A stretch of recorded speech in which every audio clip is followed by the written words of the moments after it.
co-curators of the JIMEI Photo Biennale's upcoming edition, and I'll be moderating today's session. I'm taking over from Suchi for this and the next panel as well. Today's panel is titled The Arc of Time, and this is part 2 of a 3-part virtual tour and discussion on the exhibition Catalyst, curated by Rahaab Allana for the JIMEI 2019 International Photo Festival in Xiamen, China. It was one of the 2 exhibitions curated under the section Greetings from India and included about 12 artists. Of them, we have Lukas Birk and Arun Vijai Mathavan joining us today, and we have a special guest, Rishi Singhal from NIT, who's also going to be speaking on today's panel. And of course, we have Rahaab. I'm going to leave it to Rahaab to speak about the exhibition, and quickly just run through just a few things before we start the session. Of course, we have all the audience audio and videos off, but post our introduction, what we're going to do is, I think we're gonna have the speaker, whoever's speaking, their video on, and the rest will go off. This particular live session is also being shared on Facebook and on YouTube, and both the links are available in the chat section below. Please do take a look. If you have any questions, please pen it down in the Q&A section below, and we will take it up in the end. So we're going to start with all the panelists presenting, and then we'll take the Q&A right in the end. If we're ready to start, let me introduce Rahaab Allana. Rahaab is a curator and publisher at the Alkazi Foundation in New Delhi, founding editor of PICS, the Indian Photography Quarterly, with a focus on South Asian lens-based works and new writings, and a fellow of the Royal Asiatic Society and the University College London. After completing his master's from SOAS in London in art history and archaeology, he has curated, edited, and contributed to national and international publications and exhibitions on South Asian lens-based media and its transnational histories. He's currently one of the lead curators for South Asian visual art at the Serendipity Arts Festival in Goa, and he serves on the advisory committee and juries of various national and international art institutions, including the India-Europe Foundation for New Dialogues and the India International Center. Over to Rahaab. Thank you for joining us today. Thank you. Just a little correction on that bio. I think it's the previous one, but I'm now not on the Serendipity Arts curatorial team. I was on that till last year. We have a new curatorial team. 2019 team, yes. But of course, a lot of my experiences at the Serendipity Arts Festival have led to even moments like Catalyst, the exhibition. So in one respect or another, I'm very grateful to have had those experiences. I have to say, with everyone on our panel today, Rishi, Lukas, and Ahmed, we go back in so many ways with so many initiatives, and I just wanted to say thank you to all of you to participate in this panel. I mean, with Rishi, I can only say that with open arms and with open doors, you have always led us into the working space of NID.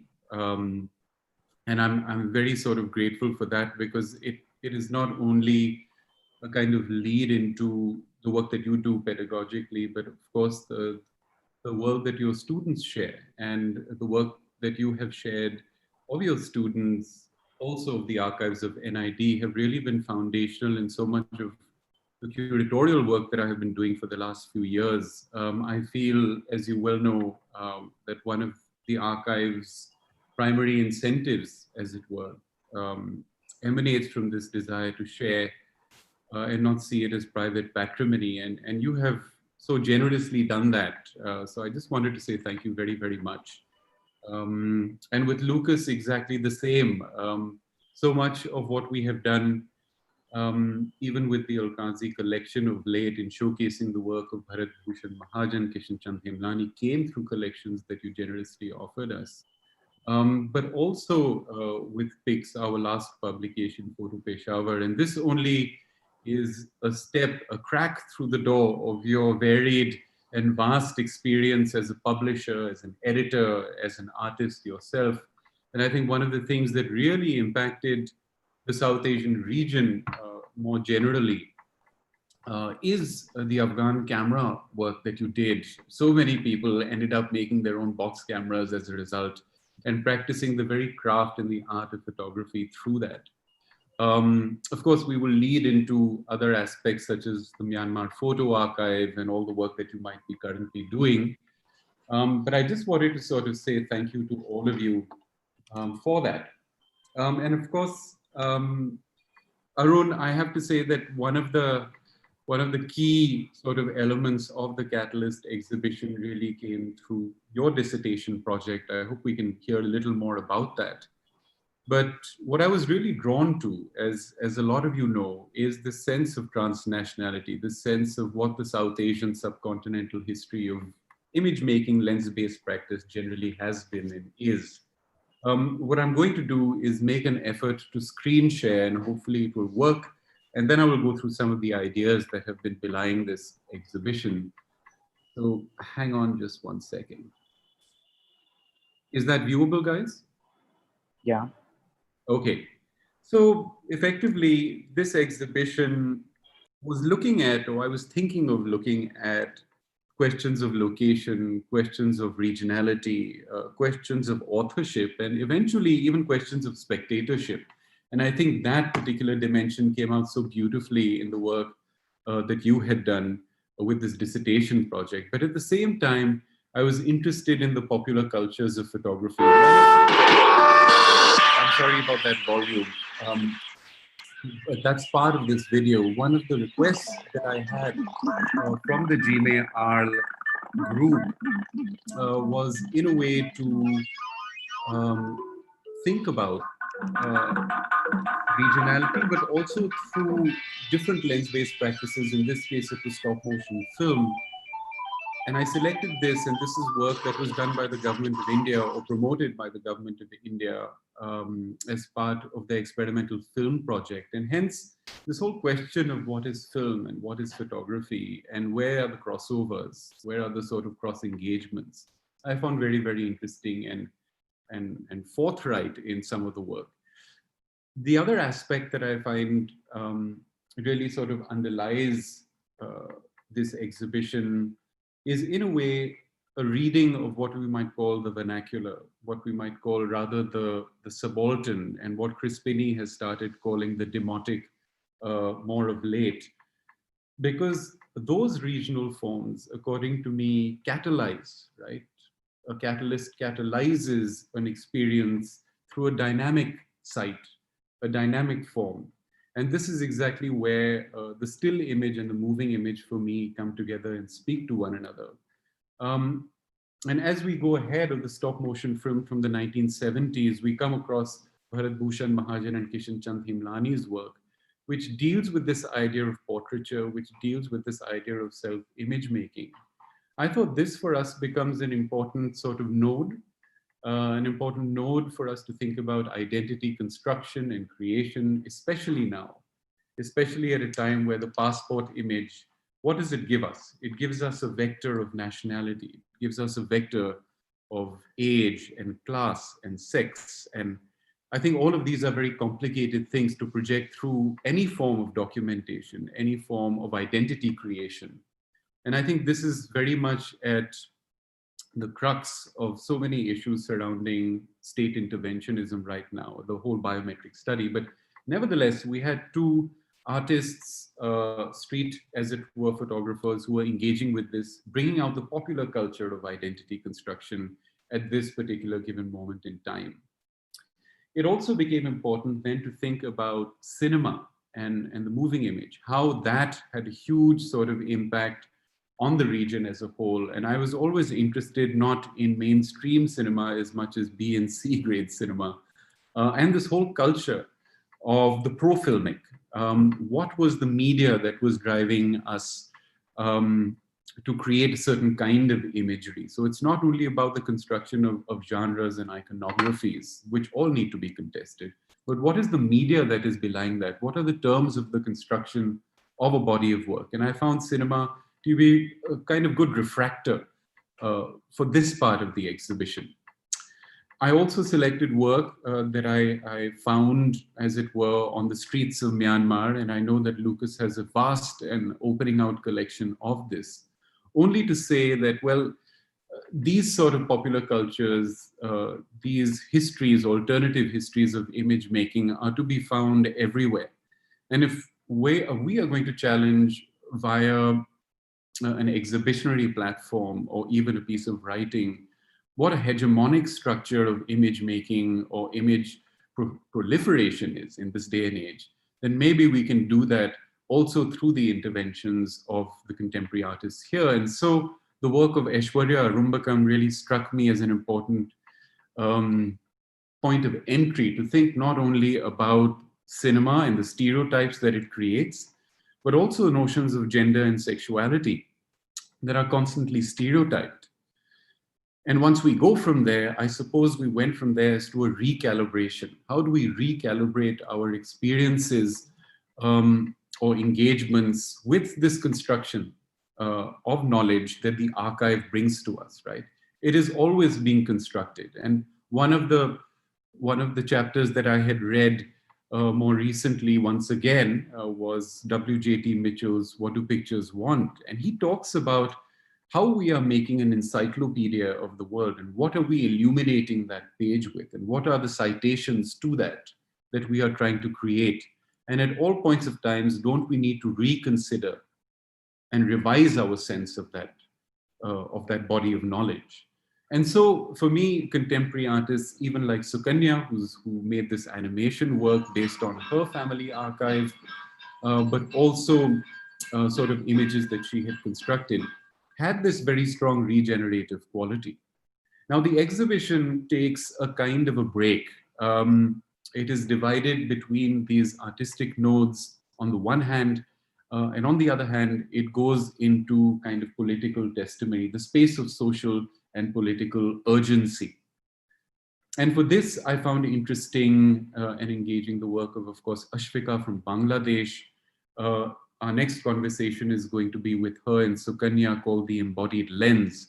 And of course, how she uses the portrait to talk about a particular social political paradigm, but also critiquing the circumstances, but also visualizing the people who are central to that critique and who have created visibility for themselves and for the issue. It's very significant.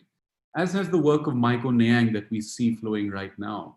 How do we deal with state interventionism? How do we deal with this whole problem of encountering constantly a barrier to a humanist understanding of not only our own practices, but each other's practices?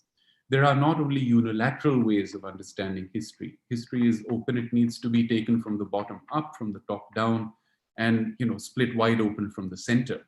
And we thought the work of Azadi Akhlaqi did this very, very well. Her work has gotten to be known extensively internationally and more so in South Asia over the last 5 years. And of course, it looks at certain cases of certain disappearances and killings that had happened before the Islamic Revolution, as I had mentioned in my video. But for me, at all times, what she was doing was asking us to think about this threshold, the threshold of silence, the threshold of permeability that leads us to consider not one cultural, let's say, understanding of a space, but look at it in a multifarious kind of way, right? To really sort of break it down and tease it out through the fragment and through the whole. And this is where the publication of Lukas Birk and Sean Foley, Photo Peshawar, presented this array, this archive of unseen imagery from Peshawar. And I found that extremely, extremely significant to sort of think about, especially now when we're not getting too much imagery from that place. How do we actually consider this material?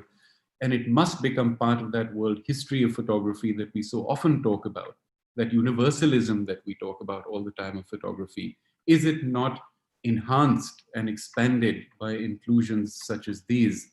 And we had a very compelling preface written by author Omar Khan as well. Now, one of the things that this exhibition ends with was an installation piece. And I guess that was also to address the popular culture of photography once more, but also the idea of self-imaging. What is the self-image construction methodology or sort of mode of operation today, but the selfie? But this was not some sort of invocation for just for us to look at ourselves being captured by ourselves, maybe for ourselves and our friends. The whole context was to think about the Berlin Wall and what is happening in front of it. As the artist Avijit Pal mentioned, I mean, this is one of the only walls to have come down in the 20th century. A very important thing for us to think about while other walls have been constructed, including the one that separates India and Bangladesh, and virtually all our borders.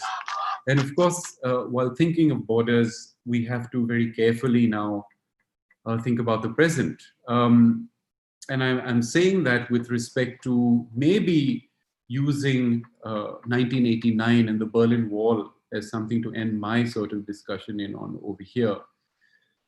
The exhibitionary space for me was one very distinct thing because it is a place where the ground reality of something and a kind of ideological consideration of it is going to be mediated by metaphors. The artist is a catalyst and is that metaphor. He is creating for us to understand the social predicament. So the placement of the Berlin Wall taken down in 1989 was also an indication in China during this show to Tiananmen Square, right?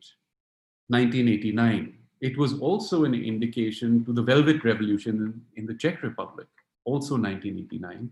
And of course, it was a very self-reflective moment for India because 1989 is the year Safdar Hashmi is killed. And that is also the year we have this pioneering exhibition called Artists Alert that is created at the Lalit Kala Academy in India in order to support Janotsav. 1989 becomes, as it were, this moment of filtering the moment, let's say the consideration of this exhibition into one siphoning into a tunnel vision towards understanding what leftist social movements have been about and how significant they are for us to talk about in the context of the contemporary. So with that kind of prefatory note, I'll leave it open to you, Bhooma, to sort of take it ahead with the other artists. I just want to end by saying thank you once again for the invitation. Thank you, Rahab. That was, of course, very interesting, very provocative sort of questions that you are asking both through the curatorial voice and through the works of artists. And I think a lot of what you were saying in terms of how literally, like the panel says, the arc of time, like how are we sort of condensing that sort of archive into anything but the linear and sort of working against the grain sort of also comes across in Lukas's work. And I was hoping like he could talk more about this sort of constantly having to navigate between being an artist and having to work within the frameworks of an archive and how you dismantle that frame as you sort of, develop your work. Let me quickly sort of introduce Lukas before he goes on to presenting his work. He's an artist, a storyteller, and a conservator. His multidisciplinary projects have turned into films, chronicles, and books.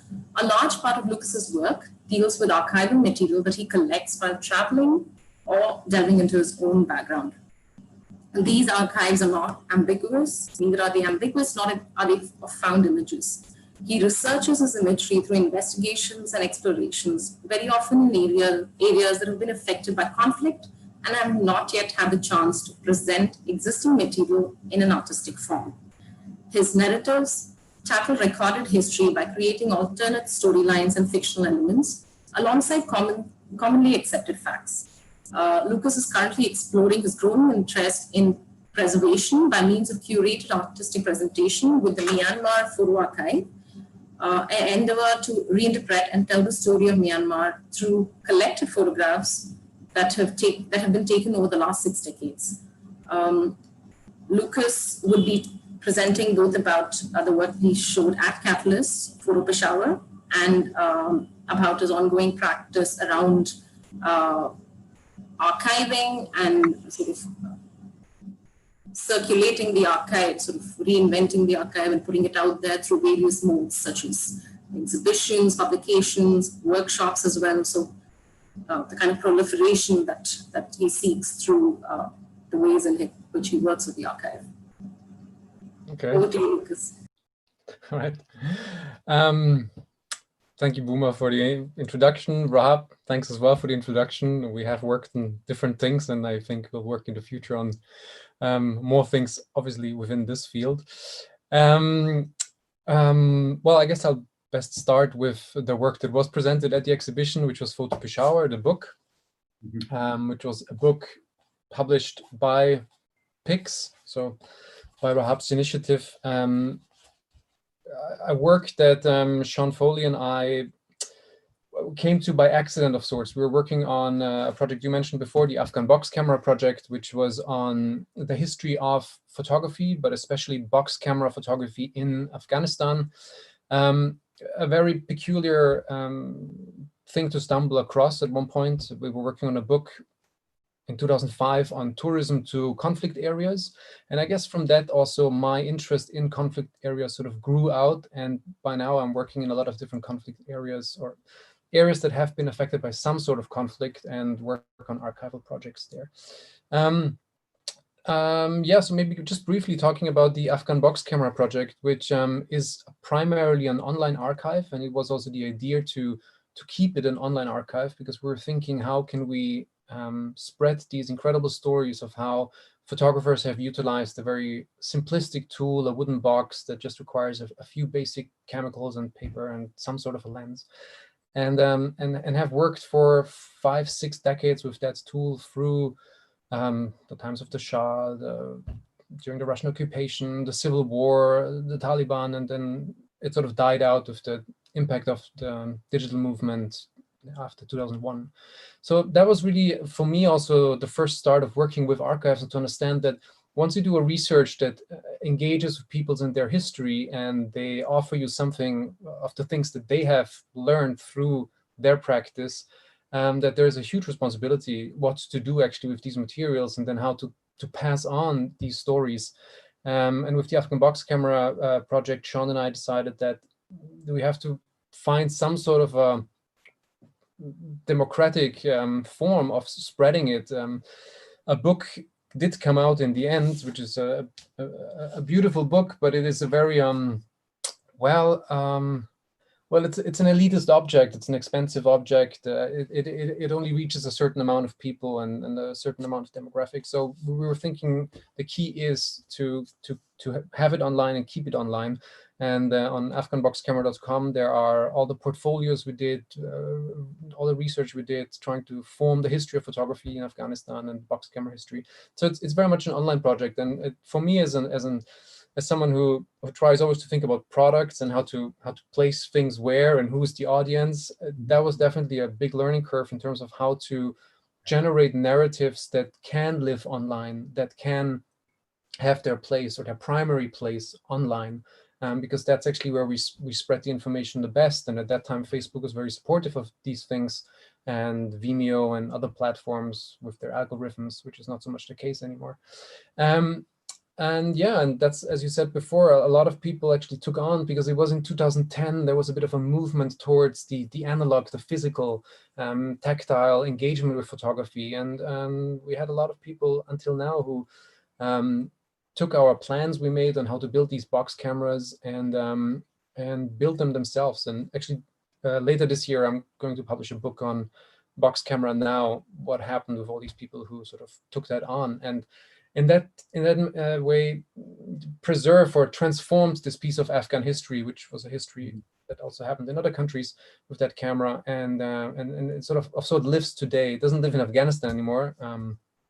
But there are a few Afghan photographers I know of who, outside of Afghanistan, use that camera now in terms of preserving the history of the country.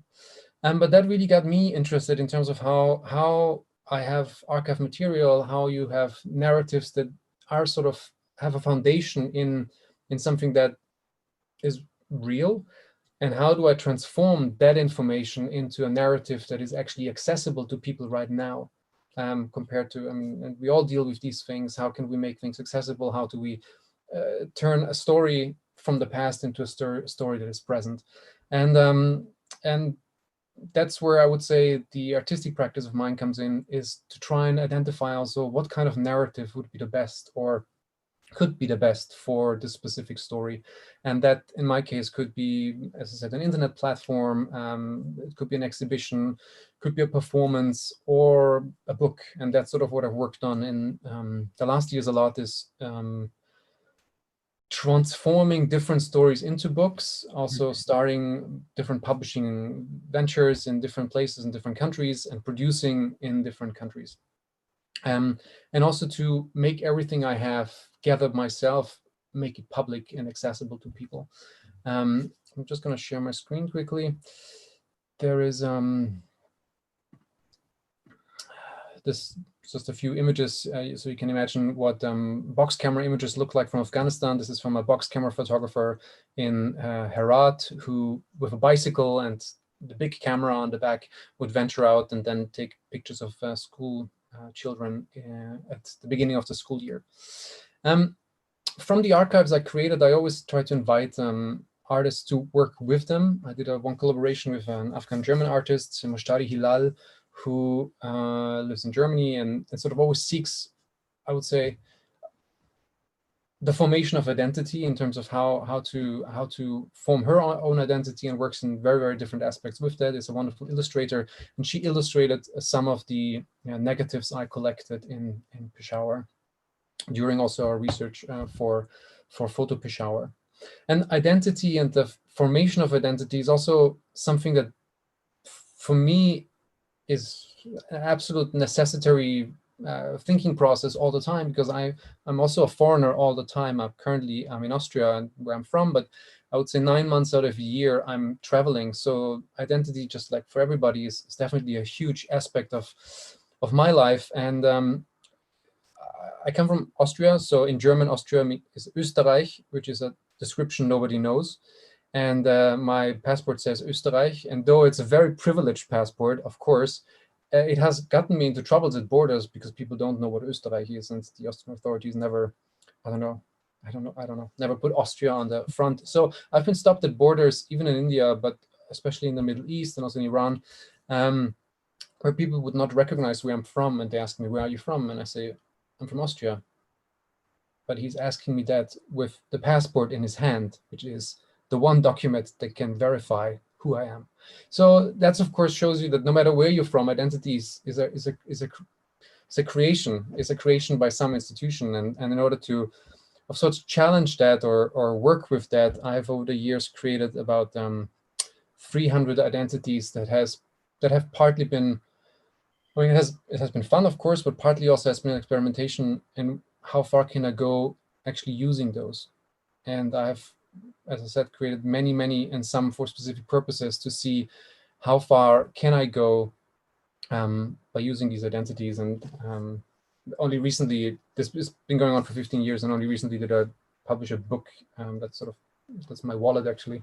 I just copied my wallet, and it's a wallet book with different IDs that I have utilized over the years. So it's just to say that beyond the archive work I'm doing, where identification, of course, plays a major role, especially because the archives I'm interested in are past the 1950s into the 60s primarily, where identification and how nations try to form identity within the state are sort of the key role, and that also sort of my interest comes from that, and that blends or mixes with how I work with the archives and work with my own artwork. But books are definitely sort of the form, or one of my favorite forms, I would say, how to transform archival materials into a tangible object, because they're accessible, they're easy to move, they're also easy to understand. I mean, sometimes it's very hard for people. If you're in an exhibition, you have a space, people have to go to this space first. people have to an active movement of going somewhere, where the books, you can always bring it to them. So, and sometimes it's easier to actually utilize a book as a form of communication and to actually step towards people. And yeah, over the years I've done, looking at my books here, what I should bring out. Well, maybe let's talk about Myanmar. In 2013, I sort of was just curious to see what has been done in terms of archiving in Myanmar. I've worked before in Afghanistan, Pakistan, China, India, and Indonesia on different archives and different sourcing of material. And yeah, I was just interested to see, and the country of sorts just opened, and I just wanted to know what has happened and what kind of archives are there, what initiatives, and beyond the state, the national archives, there wasn't really very much, but it was very easy to find materials because it seemed that nobody had looked at that point, and there were houses filled with just abandoned history. And so over the last couple of years, I collected, and by now it's a very large archive by now, maybe 25,000 objects and lots of negatives, and with many different initiatives from the British Library to the Goethe Institute and the European Union. I'm sort of digitizing it. Right now we're in the process of making it a public archive, so everything digitized and everything accessible in Burmese and English. But then for me, the key was to spread this sort of information locally first. So I started to think, how can I do that? How can you start from scratch of sorts? Because there are a lot of publications on colonial imagery from Myanmar, and they are in any archive except for in Myanmar. But what has happened locally in terms of local Burmese photography, there's literally nothing that has been done, maybe 2 or 3 essays, but there are no visual references. And that's really interesting to work in a country where young people have hardly any visual reference to the past, except for jumping 2 generations, colonial visual references. So if you visualize the past, it's very often hand-colored postcards that are made in 1910, and that is the past. So you jump over 2 generations, and you jump over what happened in the 50s, what happened in the 60s, what happened in the 70s, and the only reference you have is maybe the family album. But there's not a collective history. So for me, it was really interesting to have a lot of these family albums and put them into public and see what happens and see how people react. So the first, I'm just going to share my screen again. Lucas, just to interrupt, if we are running short of time, so just keep that in mind. Sure, thank you. So I started to publish locally some, this is all printed locally. We sort of have the first publishing initiative there, and produce exhibitions locally with the archive material, whether it's things like fashion photographs or we did work on a general photo history in historic buildings, for people to come together and see that there's a joint photographic history that also in a way joins together people that usually don't have access to see, well, we all share a similar visual history, and our aunties and grandmothers all sort of did a similar thing, no matter from which minority, which is a whole other subject. And consequently, with my colleagues, we published a rather large amount of books locally, and that publishing is still going on, and that's sort of the next step for the next year is to produce more books with local artists, all locally made. And then that online archive, as I said, which should be out end of the year. Yeah. Thanks. Fantastic. Thank you, Lucas. That was a really fast sort of. I tried as fast as possible. Really extensive sort of range of practice. We like to do justice to that with a couple of questions post the panel presentations. Yeah.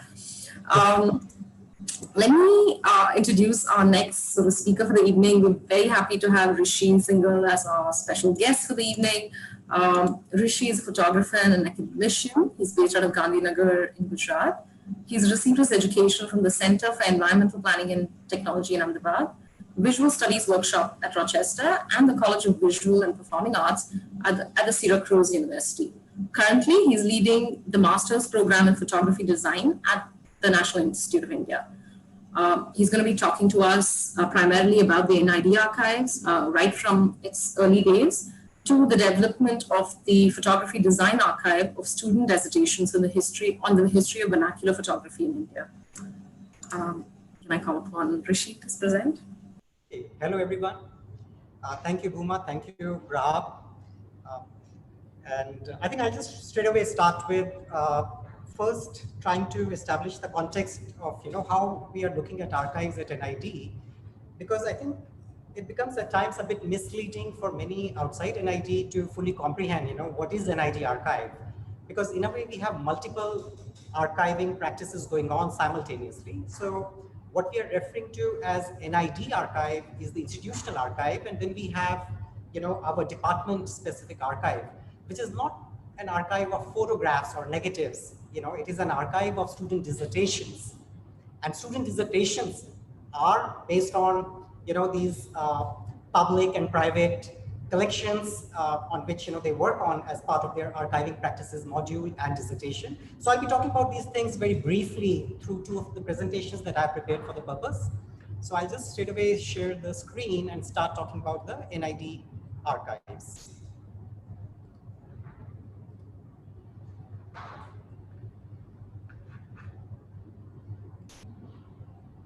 All right, so I'll just give a very brief background of NID as an institution, as the premier design institute in the country.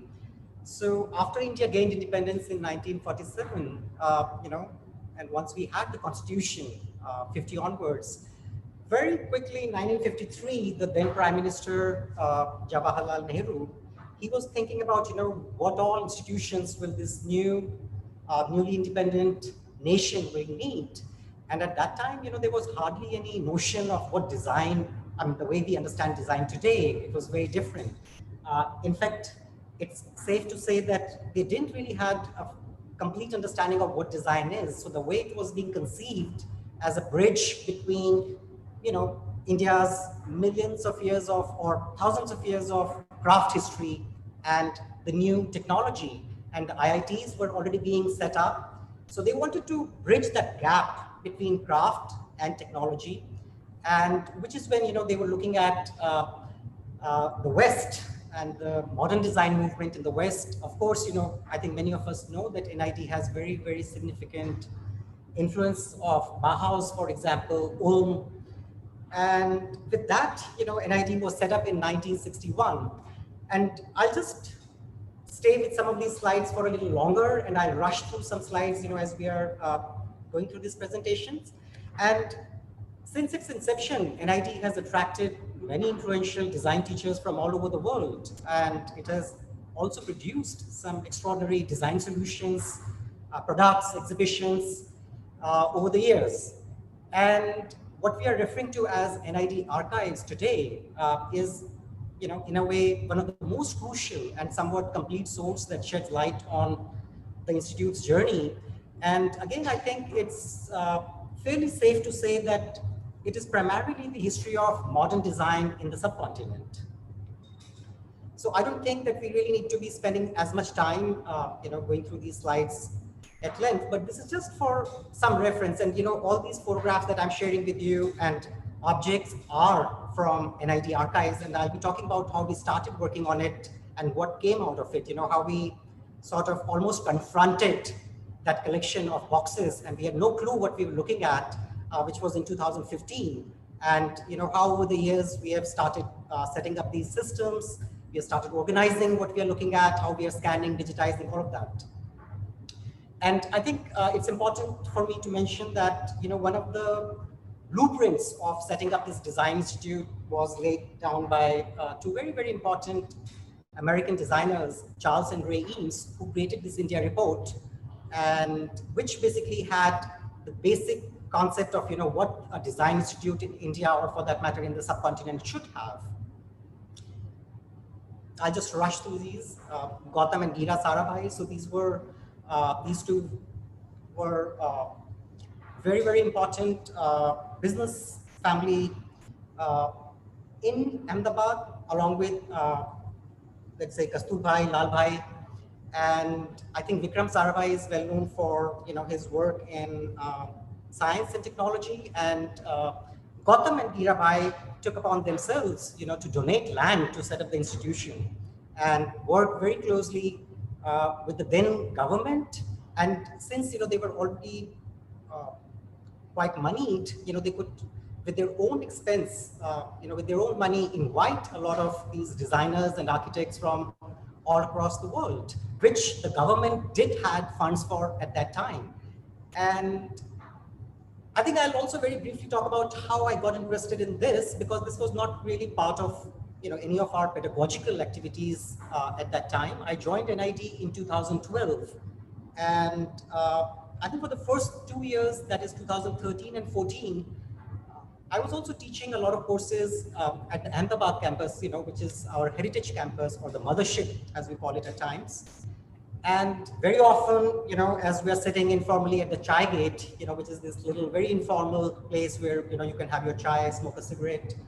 I also started meeting a lot of these old and former teachers, who had taught at NID and were no longer involved. And at times, they would come up with these fantastic stories. And I would say people like MP Ranjan, who's no more, or people like Ashok Chatterjee, who's around and extremely helpful in making us understand what we are looking at, because many of these aspects are not documented, So for somebody like me or my students and my contemporary colleagues, many of these things are not documented at one place. So many times, we have to refer to a lot of people who are still alive, who can throw some light on, what we are looking at. And it has been an extremely enriching journey. And I think in 2014, the then librarian of our library, which we call Knowledge Management Center, KMC, Shreyasi Parikh, she called me up and she said, Rishi, we have found some boxes of negatives, and do you want to come and take a look at it? I said, sure. So, that's what I did. I think one of the days I just went to Ahmedabad from Gandhinagar, and I was led into one space where, we saw, and there were these boxes, I would say easily, I think later we calculated and there were 92 boxes, 92 huge boxes filled with negatives, prints, maps, drawings, prototypes, documents. And I think in 2015 summer, ours is a 2.5-year duration program, master's program. And at the end of the first year, we expect our students to take up summer internships. So in 2015 summer, I got 3 of my students to work on their internships under me, and we decided to start looking at that collection at KMC. And these 3 students, Vinayak, Namita, Kumar Vikash, we started looking at all the material. We started, making some sense out of it. And one of the things that we decided early on was that, we are not going to disturb the then organization of how we had, received the boxes. Because many a times it so happens that, based on your own personal ideas, you start organizing it, and then that disturbs the way, you find it. So with those things, we started, and I think students spent 2 months trying to make sense of what we had. And then that October, I wrote a grant, a Ford Foundation grant, to have 2 of our students take up working on, creating a proper archiving processes for the collection that we had found as part of their graduation project. And these 2, Sheikh Mohammad Ishaq and Clifford Jeffrey, were the first, in 2015 who got this grant, and we started this work of, beginning to make sense of, what we had found. And I can easily say it's been 5 years now, and we haven't got a complete handle around, this massive collection that we have. And I think I'll also, I won't hesitate to share that, we are, after all, a central government organization, and many a times it becomes quite a task to sort of impress this upon people who are controlling the finances, or people who, who constantly question, what value is history? What value is things, which were done 50 years ago? So many a times it also becomes, this entire process of making them understand. And I think now there is a sufficient amount of understanding of, what we are looking at. And I think also overall, in the country and otherwise, there's in the zeitgeist, there is a certain sense of what archives are and, why they are important. and why it is important for us to look at the history and make some sense of, how society was and what were the challenges of the people, who were working back then, and how we still are in some ways connected to that past. Here I'm showing you some very brief snippets of some of these projects that my students did. So this project is by Sheikh, and what it did, so he started working on, and we also got some scanners, we developed a system to create Excel sheets, work on metadata, note down information on the negative sleeves, on the envelopes, and we created a pseudo numbering so as to not create not to impose, our own way of organizing the archives over the collection that we had found. And Sheikh, as he started working on one of the boxes, and I think he worked on 9 such boxes during his project. So he started creating, a certain line of inquiry based on the teachers at NID who were no longer with us, or about whom we now know very little. So, he started, so basically he did these 3 books, and as Rahaab knows, and I think some of you might have seen these 3 books exhibited at the Serendipity's last edition. So these are on 3 towering figures at NID: Kumar Vyas, Professor Kumar Vyas, Helena Perentupa, who was in fact responsible for setting up NID's textile design department. She was from Finland. She passed away recently in Finland. And of course, MP Ranjan, who was instrumental in setting up the furniture design department, and in fact setting up NID's first IT center, or the first Apple computers lab in the 80s. And I think the challenges that students and I together faced were, as I said earlier, to make meaning out of what we were looking at.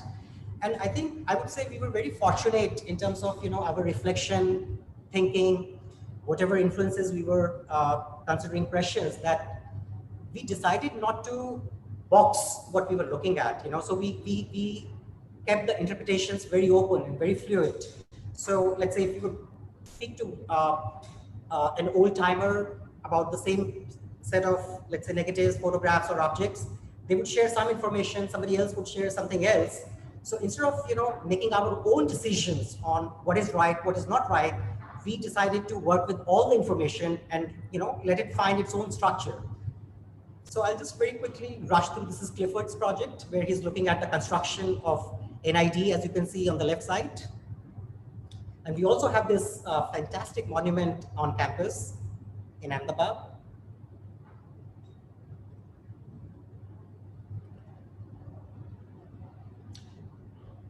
I don't know how many of you are aware of this fantastic project that NID took up in the 70s. This was basically floated by the then IM director, Ravi Mathai, and NID's director, Ashok Chatterjee. They were thinking that, what should the institutions do to really uplift society? I mean, we talk about it, in pedagogy, but to what extent NID and IM could come together and create a live project in the country to really make a difference in people's lives. And which is when, the Javaja project was taken up, where a group of NID teachers and students, as well as some strategists from IIM, chose one very, very poor and underprivileged town in Rajasthan, Javaja, where the workers were actually skinning dead animals and creating chappals, shoes, bags, but they had no market. They had very little understanding of how to curate the leather, from the hide. And this project was to a great extent also led by, another towering student earlier and teacher later, Neelam Iyer, who again is no more with us. And as you can see her, the bottom left, working with these artisans. So working on these archives opened up a lot of these aspects of our own history, the history of the institution, that many of us were not aware of. And as I said, I won't say that, we have become experts in what we already have. It's still work in process, both physically, in terms of technology, and also in terms of interpretation, how you interpret the archive, how you connect it to our current understanding of who we are.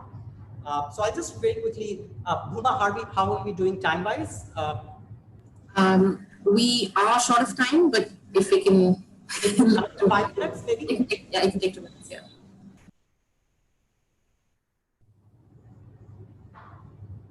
And see, well, through the 60s, all the way till, I would say, early 90s, NIT has also produced some landmark national and international exhibitions, like, this New York Nehru exhibition, which I think was first set up in New York at the Rockefeller Center, and then it traveled to India.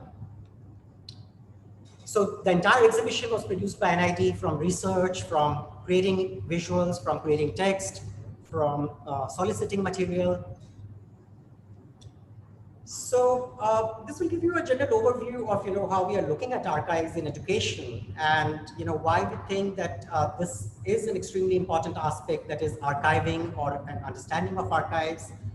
And I'm sure you can read the text on the left, and I'll take this moment to also say that at the moment, right now, we have an archiving practices module going on for our second-year students. Because of the COVID-19 situation, we could not, we are not running active classes at the moment, but we have already created, a little bit of transition to online teaching. And right now, like starting last week, so the second-year students are taking this workshop in archiving practices, which is being led by Deepthi Shashidharan of Eka Resources. And they're doing some fantastic work. It will take them, the module will end next week. So it'll be, I think, 5 to 6 sessions, but then students are in the process of identifying what they want to work on, and, they'll be working on that for next 2 months, and they'll come up with the final products. So I'm going to end this presentation very quickly now, and because I've got one more presentation, which I'll share with you very quickly.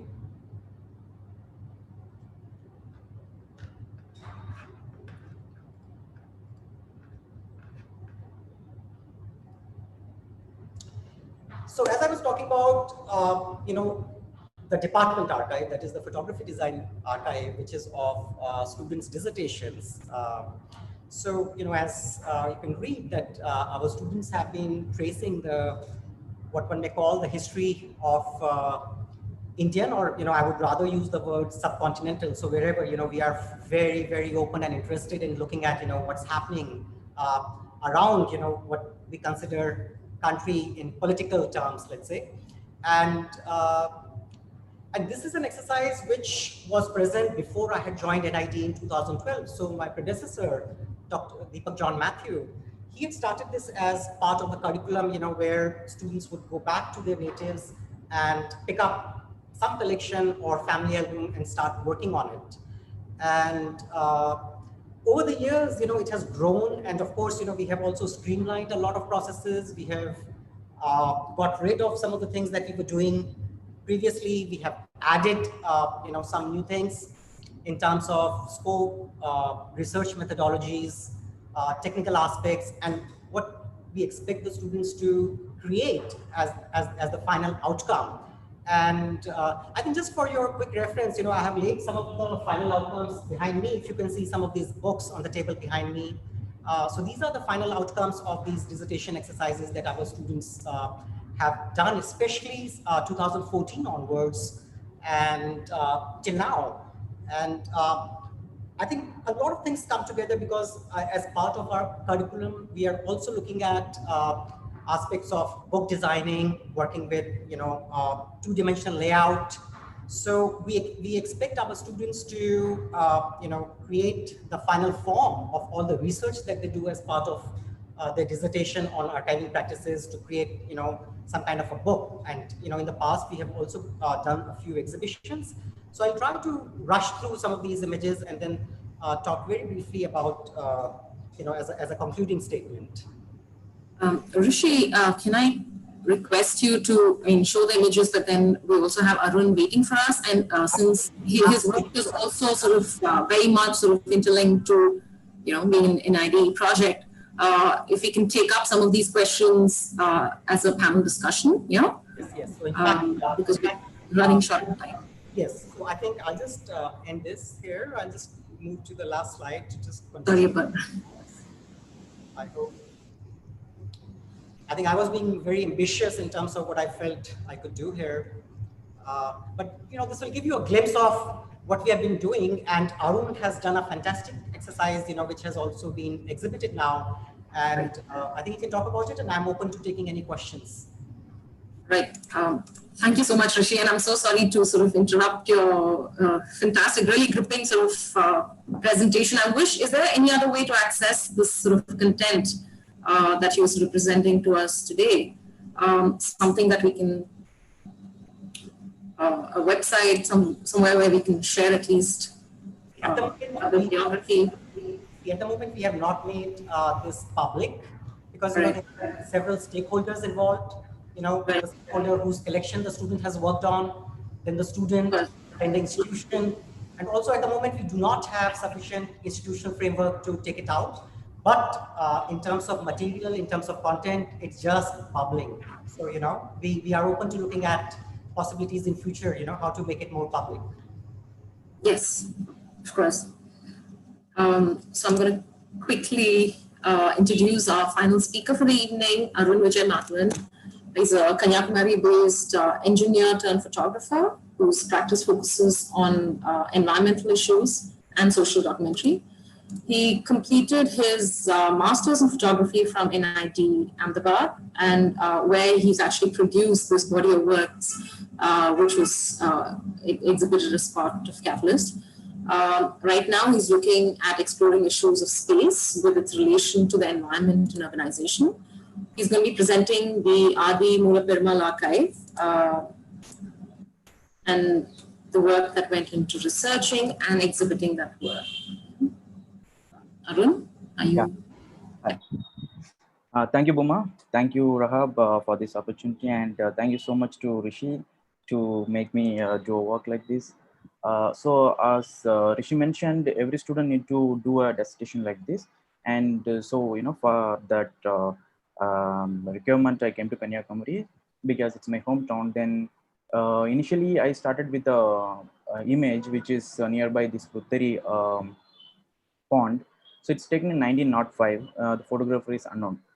So I got an idea of to rework on the history of photography in Kanyakumari. So I was just doing a basic research. Then I got to know about the Sakaria decruz got commissioned by this Truanco dynasty, and since Kanyakumari was part of Truanco dynasty till 1950s, and but the access was very little, and I'm unable to track it to the requirement to make it as a project. So, and also Sakaria decruz, the most closest image to Kanyakumari district is nearby Thiruvattar temple, but apart from that, there is no image in his archive as well about Kanyakumari. Then I started looking into different archives from different places, but through that research, I came to know about the Salvation Army, that Christian missionary archives, because in 1890s they have established a hospital in Kanyakumari. So the doctors who came to the hospital, they are the one to bring photography to Kanyakumari. That's what the historian said to me. So through them, there should be a lot of archive about Kanyakumari. But what happened is there's a huge problem with accessing that archives from that Salvation Army missionary. So I tried my best. Then this was the intent initially. Then actually it miserably failed. Then I started slowly looking into the studios, the older studios, which could provide some other archives to think about history of Kanyakumari. Then through my friend, I got to know about this Adhi Moolaperumal's studio, which is called Nathan Studio. And so when I went there by 2015, there were only 64 glass negatives left. I mean, out of 3 sacks of glass negatives. So it all were lost. So I started working on that glass plates, which is about eminent poet called Kavimani Desai. So this work is completely about a photographer who documented a poet's life from the day he met and till the day the poet died. So it was a very nice example of a long-term photography for the time he did the project. I mean, from early 40s to mid 50s he have done this work, and the location from the photographer's place to the poet's place, it should be around 8 to 10 kilometers. In that time, the mobility and the transport, everything was very hard, and he was using the field camera. So that kind of dedication throughout that 10-15 years was a fascinating thing for me. So I like to share the work, but I hope there is a small issue with screen sharing. Nisha, could you please share my screen? Can I go next from here?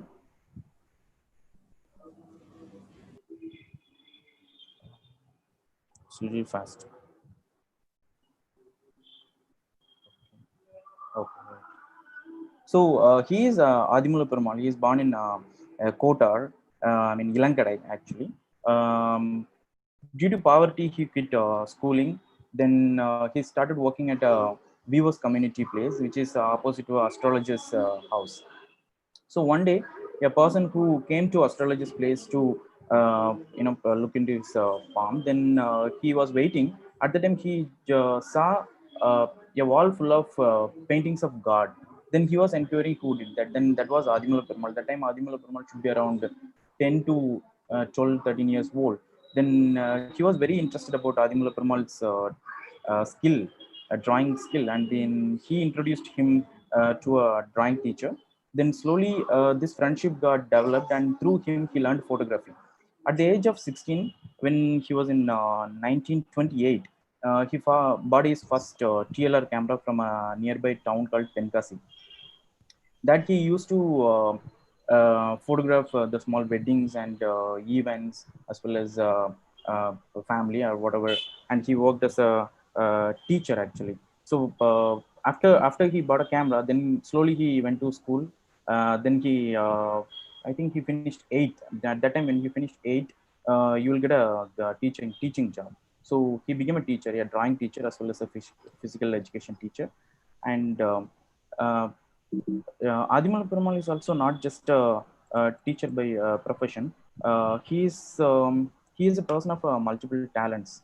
For example, he worked as a teacher for his career, and photography is his passion. Then he's a block printer. Then he's a proofreader. He's also a poet. Then few other things he is up to. The next image. So this is the life-size painting he done about Kavimani Desivana Employ. Next. So he uses his TLR camera to go outdoor, mostly outdoor photography.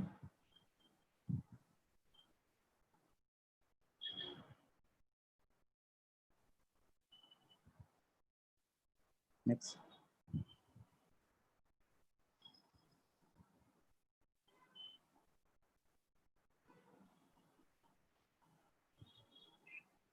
Yeah, stop. So he got married to Umayammal. Now she is around 85. They got married when she was 13. And you know, the very sentimental thing about that time, whenever he loads a new film, he just photographs his wife first, mostly, or his children's, mostly his children's and wife is the most. But there is only 2 photographs of Umayamma I have got in that time I went. All other things are got destroyed. Next.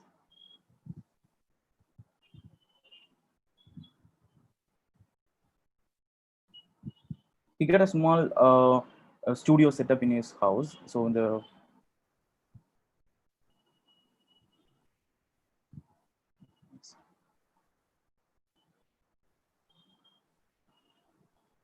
yes, stop it. So Kavimani, I need to say more about Kavimani, because Kavimani is one very important poet from Kanyakumari. He translated the poet Umar Gayam, Urdu poet, I guess. So Umar Gayam's Tamil translations. That was his master work. Apart from that, he worked as a kind of an activist against the Nanjil Nattu Marumakavali. It was a tradition which followed it was drawn from Chuangu dynasty. Then he was completely against that. Then he wrote a poet he wrote poems and some other articles against that culture. So that was one of his most prominent work, and a few other poems for children, which is later added into Tamil Nadu education. And his collection of books got donated to government, Tamil Nadu government. That was the initiation point for a government library in Kanyakumari district. Next.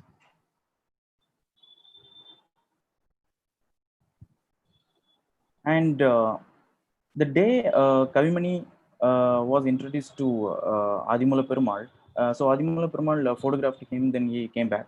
So while developing, what happened? It was a glass plate, so he, during the process, it got dropped and broken. Then he was very sad about it. That news somehow went to Kavimani's ears. Then, those times it was about more into your words. People won't cross their words. So he said, what's the problem with that? And he can come and photograph me anytime till I die.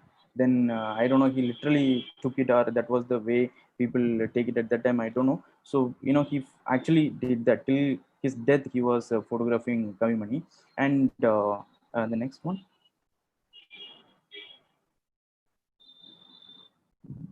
this is Kavimani's wife, and you can see a somewhat around 5-inch gap in between them. That time when a husband and wife get photographed, actually they won't touch each other. It's very rare to see a photograph like that, by being close to your wife. This and all actually happened. Then next one. Yeah. So the most important or fascinating part in this project I liked is the way he photographed Kavimani's expressions, especially this what do you want, these are common, but when somebody is far away, the people who are in my grandmother's age, they used to see like this, because of the sun. He have given so much importance to all these body languages or gestures, which is very what is very native to Kanyakumari, or native to people who practice that. Next. And these are very common now. I mean, we do it in a very different way, but my grandfather or my grandmother, when they say this, it's little like a, I mean, they are how to say, it's not rude, I would say, it's like little strict. Then next one. This was the photo I was talking about. Yeah. Next one. So actually Kavimani was struggling with the psoriasis, and while documenting a person's life, I mean, people who have psoriasis, they have like most of the time they scratch, and this photograph have given importance to that one activity, but most of the people, they hide it, they don't want to show it to the world. But these two, the subject as well as the photographer, agreed to document this one as well. I don't know what was the equation at that time. Next one. Next. So since he was a poet, he is very close to other contemporary artists. I mean, this is Mr. Vayabri Pillai. He was editor of Tamil Lexicon in the Madras University of Madras. They when they released the Tamil Lexicon book, and he got a huge collection of various books from different languages, especially these palm leaf manuscripts. I mean, he donated all his books and collections to the National Library in Calcutta. And most of the palm leaf manuscript which is donated to National Museum is from him only. Next one.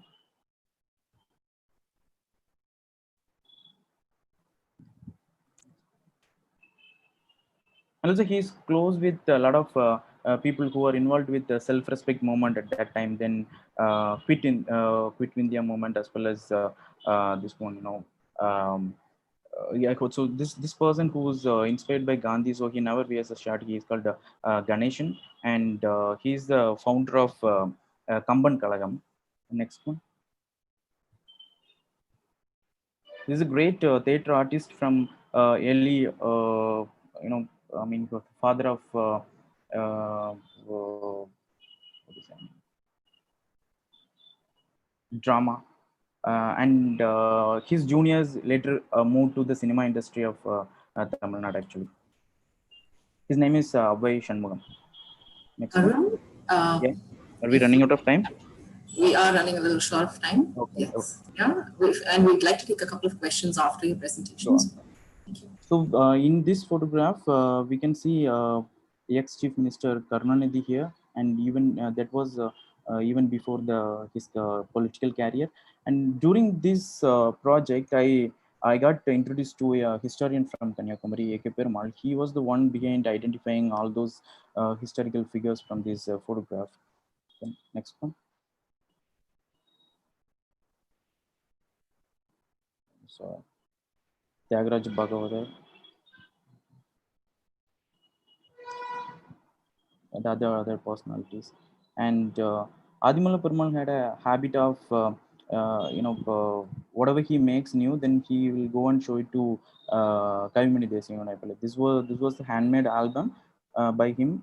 Then it got reviewed by Kavimani. Then the next one is a camera which is made by Adhi Moolaperumal. He took 1 month to make this camera. It's made out of Poovarasi tree. Then next, some other photographs of Kaimani. Then this was the deathbed of on the way to funeral pyre, Kaimani. His photographs also got used for the Indian postals.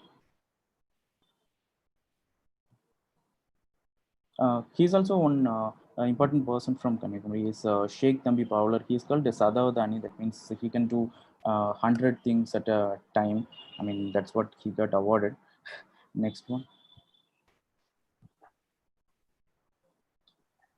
So here the person who holds a baby in his hand, the previous one, he is the assistant of Adhi Moolaperumal. It was taken when he was in 16. He traveled throughout his life. Then the next picture, when I was interviewing him, he was now he is 80 years old now. He barely remembers few things. Next one. This is the photograph of Adhi Moolaperumal. He photographed himself 3 months before, 3 months or 1 month before his death. So this was the only photograph we can see. This Adhi Moolaperumal has a beard. And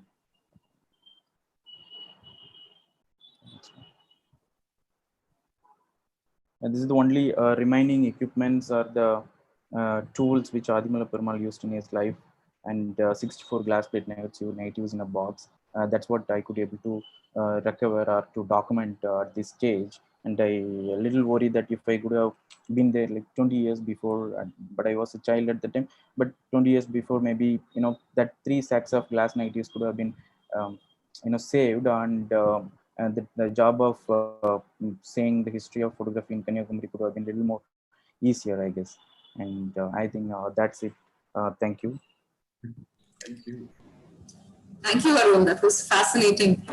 That was it's amazing. I mean, I have a lot of questions, especially about how you translated this kind of history, and which is particularly vernacular, and it has a sort of aesthetics which is grounded in from where it's from, and how that sort of became, or did you sort of choose to talk about it when you presented the work as a project, Actually, I didn't get you. Sorry, I was just saying about how I'm asking how were you able to translate or even capture the kind of when you're talking about it in terms of a narrative, and you're talking about the gestures that Adhi Moolaperumal sort of sought to capture in his subject. There's so much which is sort of also anecdotal. It's your story, it's your reading that sort of comes into play, and how does that sort of how did that become a part of your, say, archival project, and determine it in some way? luckily what happened when the 64 glass plates was in a box, it is kept in a paper sleeves, okay, and this Adhi Moolaperumal handwrittenly done, he captioned the images. So he have mentioned it in Tamil, he's scratching his leg, and he's looking where is somebody, or like who's coming there, all those things he have mentioned there. So it was a little more helpful to do that. And few other things are my interpretation, are uh, me and this historian who worked there, he also said about some other facts. That time it was like that the husband and wife should not touch each other, all those things. Through the research, I just interpreted these things.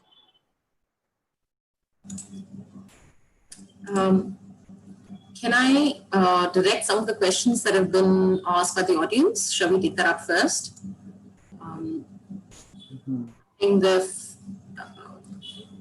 I think one of the first questions was directed at Arun. It started even before the presentation started, but I think it says, how do you create image should impact? What factors do you consider in creating the emotion of an image? I don't know how it's relevant to the project that you presented now. And another question, I'm sorry, I don't know who is directed to here, but it says, is it necessary to make long-term projects? What needs to be prepared, resources for from the photographer's side? So I think it's a question both to you as, as a part of an archival project, and perhaps to even Lukas, who can sort of, who can explain, who can sort of tell us what it is to work on long-term projects, especially when it comes to something like your Myanmar project. Okay. I mean, of course, it's very project specific. Well, I guess there are several factors. One factor is money. How do you get funding? That's obviously a key problem, especially if you're, I guess, if you're more, if you're on a starting point somewhere, you want to start your first project, maybe that's where it's probably the hardest. Some of the projects I did, I fund through Kickstarter. Actually, I'm not so sure how that works these days, crowdfunding. I guess it has become more difficult, but I had some successive projects. And yeah, it's digging, yeah, a lot of digging. But there are a lot of archives out there, institutions out there that give grants. But I think crowdfunding is a very, very useful source, because there's a lot of people who are interested in similar things than you are, and the question is just, how do you make them aware that these things are out there and that you actually want to give them access to it? And we used a lot of, for some of the past projects and past crowdfunding, a lot of audiovisual material that just made things attractive. And you have to think a tiny bit, especially if you come more from an academic field. I think you have to step a little bit more into entertainment section, where you give, for a short period of time, a glimpse of how is something engaging, and that engagement can then be turned into, or can then be monetized to fund your project. For me, it's always about how, not only how do I create a certain project, but what do I do with it? I mean, that's the key thing. We have so many fantastic archives around. As Rishi was saying, there are 92 boxes somewhere stored somewhere. Having an archive doesn't mean anything. It's always, what can you do with it, and how can you, transform this material into something else, and how can you transform this material into something that other people can then enrich their world with. And so I think having that plan from the beginning helps a lot. If you know, hey, this is going to be an online archive, so you can say 1,000 times online archive, and it will become an online archive, or a book. Or so I think really having not a rigid, but having a clear framework in terms of where this is going, what might be a potential product, how do I transform this into something that's tangible. I think that's maybe the first tip I would give. Rahab, please. I think that's also a lovely premise as a question to expand the field a little more with regard to all of these interventions and participations vis-a-vis archives. Is, I suppose, the most important thing when we are approaching the field is to also change the expectations of our images. are the images always going to be bound to their singular context? And sometimes are we reading too much into them? For instance, are these questions that we are going to offer? And the only reason I say that is because we should neither also get into the practice, and this happens very often, of ghettoizing certain kinds of images, of creating certain subcontexts for them, which they don't need to be encapsulated by. How do you set them free? How are you going to create something quite expensive from a micro event? I mean, if Arun is talking about how individual gestures eventually become part of something that looks like a generic study of place, a generic study of a portrait of a certain kind of personality, then he's used that micro event in order to create something more of a sort of macro worldview onto a person, onto a psychology. And I found that quite interesting because maybe at the end of the day, we're creating through these different participations, an ID individual like Lukas, dissertation like Arun, is a kind of social solidarities amongst archives. Right? These solidarities that might exist through the coming together within an exhibitionary space should not elide the individual premise that they come with, the individual sort of case study that they bring forth. It's very important to remember that, because maybe the image then remains a kind of prophecy. The imaginative potential of what images are meant to do should remain somewhere intact, because these are all objects of inquiry. And I feel that is the way in which perhaps we can create a new future for them. We can create a new political, social, and cultural dimension about them that is not going to be about the locations where they are currently stored, but indeed the dynamism that they are bringing to the field of visual culture itself. And so that question, which is about how do you create a long-term project, is to give this breathing space, perhaps, to think about the interconnectedness of all of these three aspects that have come through the three nodes of preservation the three individuals have created over here. And I think that, in a way, is significant, because maybe one way to read it, and I was thinking about it also vis-a-vis an ID, what I found fascinating about that approach for longevity was how you brought cross-referencing, inter-referencing into something that became a very intermediate, object, like a book, which was based on an aesthetic, creative outlay of a student. I mean, there are many transfers and crossovers that have taken place over there between history and the contemporary that need teasing out even as a methodology. And so maybe for me, what became significant was to look at Arun's work and to see him as a kind of anthropologist in the field, going and spending time with an individual and just observing them in order to create a dissertation about a culture of representation. And I think that for me is, brought a kind of dimension, I would say, to the curatorial practice of long-term projects that exist, actually learning very much from their hands-on processes. And maybe for me to just end what I'm trying to say is that then for us to think about what is going to be the way in which we can archive a process. How can we archive a gesture? How can we archive maybe something of a performance?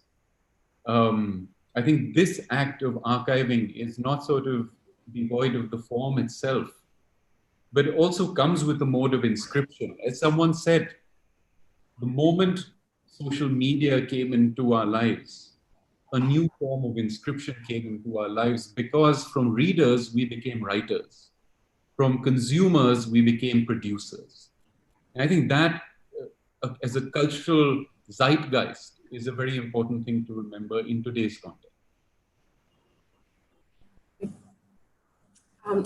I would also like to take up the question on design if we have a minute. And I think that's something that sort of certainly it addresses a lot of things that I think of the significance of an archive within a design institute, and where does the design element sort of permeate and work with the archive. And also I think Rahab's exhibition also has been something which is as all your exhibitions, there's a very strong quality of looking at exhibition design, you know, the kind of visuality that exhibitions can create and the kind of narratives that sort of spatiality can create.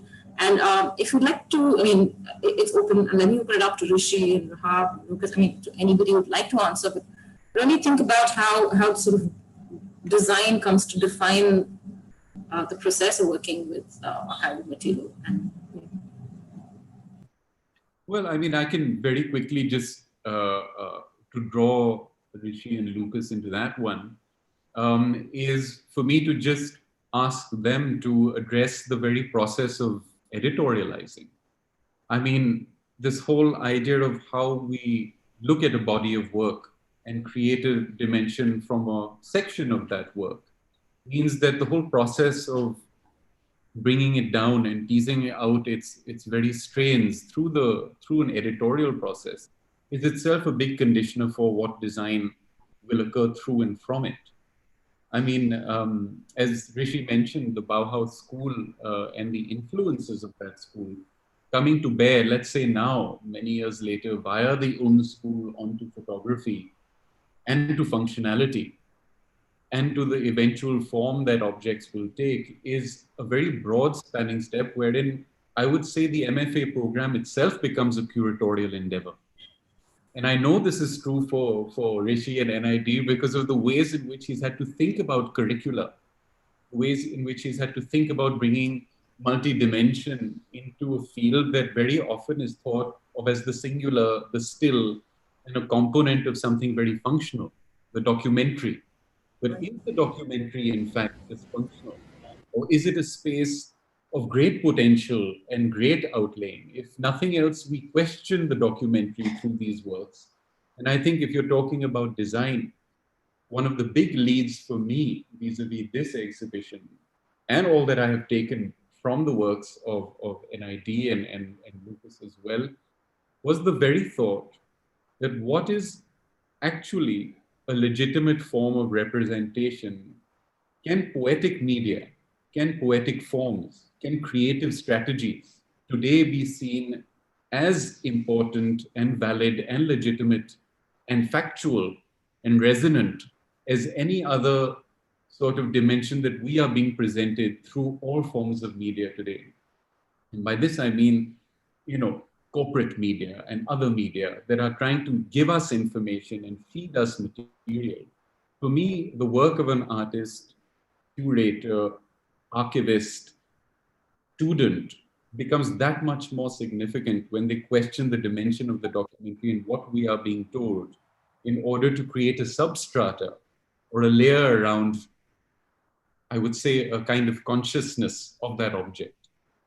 And I bring this up with the question of curricula with Rishi. I also bring this up with the construction of an archive with Lukas as well. And I bring this up in the context of Arun as someone who's the creator of a certain knowledge around a body of work that had not come into our conscience before this time. How are these three moments going to be drawn wherein we take responsibility for the act of dissemination, circulation, knowing fully well that the context from which they are coming from, somewhere down the line, might get taken to another dimension? Is that going to be a problem for the idea of provenance? Is it going to help eventually us understand local history vis-a-vis global cultures? What is it actually going to do? And I think that what it does, the generation of that moment of meaning making, is exactly what all of us are involved in. And I'd sort of just leave it there. Rishi, would you like to quickly interject there and say something? I'll take it from the curriculum's perspective and how the curriculum, which is always in flux, I would say. I mean, we do have, certain very, very rigid frameworks because, after all, we are working for the government in the sense, there has to be some subscription to basic university standards, certain understanding of pedagogy. At the same time, within these very rigid frameworks, we have very, very fluid frameworks, which keep shifting every semester, every year. And I think I got this opportunity to start working on the curriculum in 2014. And I think it was fairly quick for me to realize that, I needed to have that freedom, to move around from a batch to batch, because, it also, we work very closely with our students. We only have 15 students per batch. And I think by the end of the first semester, and in most cases by the end of the first year, we develop as faculty, we develop a sense of, what the students are responding to and what they are bringing to the table. Because it's not one-way delivery, it's a discourse, it's a master's program.